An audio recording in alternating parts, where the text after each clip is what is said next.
can you talk about due diligence that entrepreneurs should do on investors? And yeah, for sure. So someone in someone in my network connected with one investor, drove 3 hours to meet with them, met for a whole day. Then the investor drove 3 hours to meet with them the other direction. They met for another half day, and the investor turned out not to be who they said they were. So, they just burned a day and a half of their life for nothing, and gave away a lot of information about what they were doing. So that would be a reason to get it done.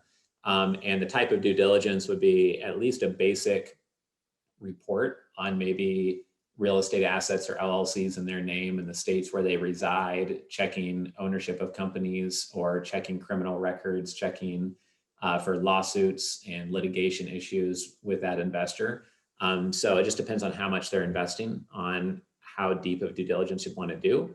And the more of your time investment, or the more that there's a large dollar amount, or there's any expense on your side of things in terms of travel or big time investment, or them asking for a lot, and you're going to have to dig up a lot of extra stuff for them, then you just want to de-risk that time wise, as you scale your practice. So I think that most people don't do due diligence on their investors as a commonplace practice while raising capital, unless they are fearful of something in terms of formal due diligence and a formal report. Unless something just seems a bit off, then they typically are not doing a formal due diligence report on the investors that come in, has been my experience.